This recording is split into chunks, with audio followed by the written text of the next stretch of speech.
नमस्कार। कभी सोचा है कि पश्चिमी हिमालय में एक ऐसी जगह भी हो सकती है जो सिर्फ देवभूमि ही नहीं बल्कि आधुनिक विकास का एक पावर हाउस भी है। आज हम हिमाचल प्रदेश के इसी अनोखे सफर को समझने की कोशिश करेंगे। चलिए नाम से ही शुरू करते हैं। हिमाचल प्रदेश का मतलब ही है बर्फ से ढके पहाड़ों का प्रांत। और सच कहूं, यहाँ के नज़ारे देखकर कोई भी मान जाएगा कि ये नाम कितना सटीक है। लेकिन सिर्फ भूगोल की बात नहीं है, इसे देवभूमि यानी देवताओं की धरती और वीर भूमि यानी बहादुरों की जमीन भी कहा जाता है। तो आखिर इन खूबसूरत नामों के पीछे छिपा क्या है? चलिए पता लगाते हैं। सबसे पहले हिमाचल के दिल में उतरते हैं, मतलब इसका अद्भुत और चरम भूगोल। सच तो ये है कि हर कहानी की शुरुआत यहीं से होती है। जरा सोचिए एक ऐसे नज़ारे के बारे में जहाँ जबरदस्त कॉन्ट्रास्ट है। एक तरफ हरी भरी नदी की घाटियां हैं तो दूसरी तरफ रियो पुरगिल जैसी चोटियां जो लगभग 7000 मीटर की ऊंचाई तक आसमान को छूती हैं। और इसी जमीन को सींचती हैं बर्फ और बारिश से लबालब भरी हुई शक्तिशाली नदियां। ये सिर्फ हिमाचल की नहीं बल्कि पूरे उत्तर भारत की लाइफलाइन है। तो ठीक है, हमने जमीन को तो समझ लिया।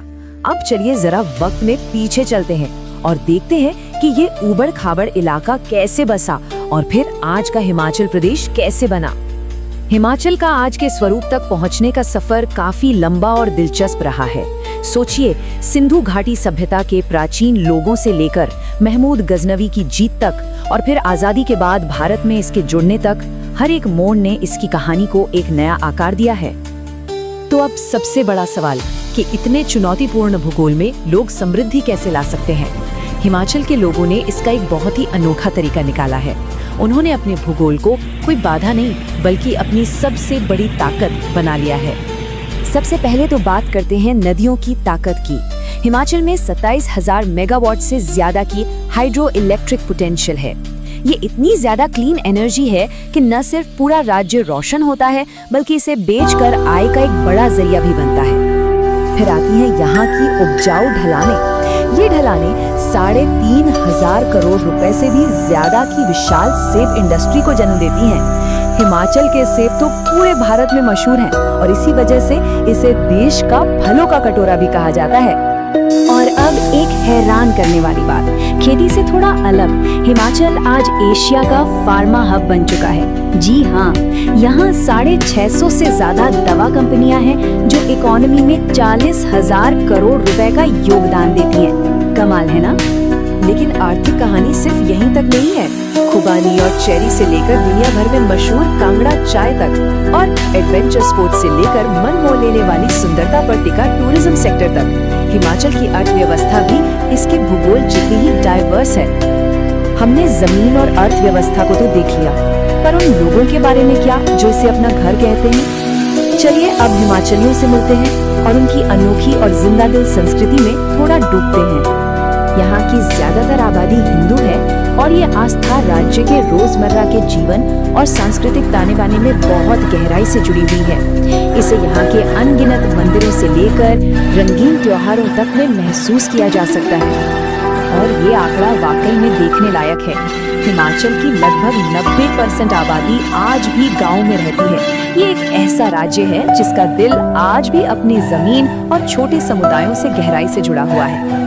और यही ग्रामीण जीवन परंपराओं से भरपूर है।